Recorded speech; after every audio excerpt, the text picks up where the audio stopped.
Hi teachers! This is going to be a short tutorial video on the Arts Integration Strategy card, Soundscape. Now, full disclosure, this video might come off a little bit lame because it's hard to demonstrate with just one person, but I promise that this would sound really cool with a whole classroom of kids, and I think it would be pretty engaging and fun to participate in as well. So let's start off with the card itself and the instructions. Soundscape. Instructions. Invite students to name or describe sounds they might hear in a specific context. Use an image as a reference for students.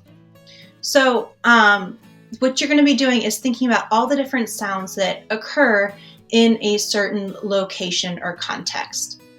Write students' ideas on the board for the group to see and reference. Share and practice conducting hand signals to crescendo, get louder, decrescendo, get softer, and cut off, stop, all sound. I'll teach you that in a second. And what you're going to do is build a soundscape. Invite students to join with selected sound and follow hand directions. So each student will have their own sound that occurs in the setting that you give them. And what you're doing is you're manipulating the sounds, the conductor, helping them get louder and softer so that students feel fully immersed in the context that you are investigating. One more thing. This is super COVID friendly because all of your students can be spaced out within their desk. The only thing I want to caution you for is if you participate with virtual learners, that there will be a little bit of a lag. They can definitely participate. However, just be aware that there will be a little bit of an audio lag from when the students see your conducting and when they perceive it. All right, let's get started. So the first thing you're going to learn about music for this strategy is how to be a conductor. Congratulations, you're a conductor now. The first thing that you're going to learn is a cutoff, which is super easy. If you put your hands out, go around in a circle and down, that's the end. This is super fun to have kids. They can be banging on their desk like a drum. And when they see you cut off, that's when they stop. So this is hard to demonstrate on my own, but I'm gonna be banging on my side and then showing you a cutoff with one hand.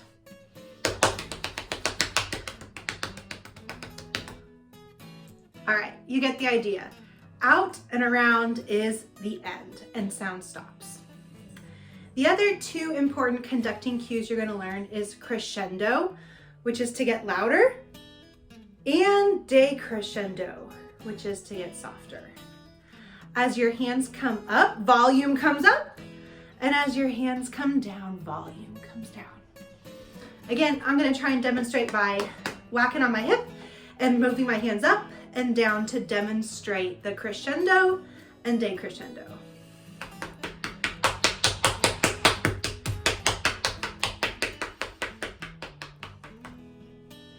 All right, and I encourage you to practice that with your students. They can be banging on their desk like a drum, have them get louder, get softer, and most importantly, be able to stop. Okay, now that you are the conductor and your students know how to follow the conductor, we're going to talk about how all of this applies to a soundscape. Okay, so for a soundscape, what you're trying to do is really immerse students in a location or place. This can be really applicable for science if you're studying like habitats and environments. It can also be really applicable to literature. And if you're reading a book, you can try and really have students immerse themselves in the setting of that story. Okay. If students are having trouble brainstorming sounds from a location, a book I really recommend is Squeak! Rumble, Womp, Womp, Womp.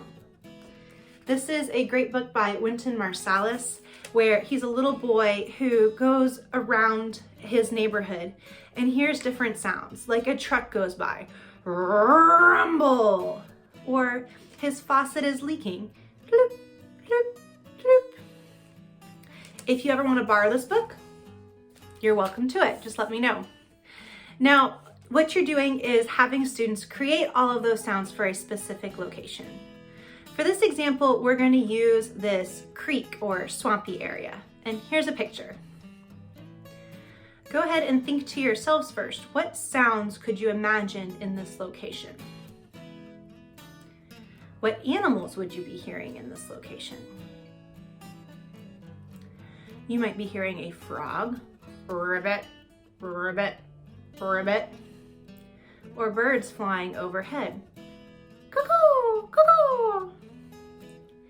And then think of the environmental sounds like the water rustling down, or the wind going through the trees. Whoosh. All of these are sounds that you're going to want to brainstorm with your students and then create a list or sound bank that they can refer to. Once you're done with that, then students get to pick their own sound, and then you as the conductor get to immerse them in this area by the students creating the sounds and you conducting as they get louder, softer, or stop. This is really hard to demonstrate with just one person, but I promise it'll sound cooler with the class. If I'm in the soundscape of this swamp, and I'll be the frog because that's fun to do. You're gonna start with your hands out, and really just going in up and down is what students need to start.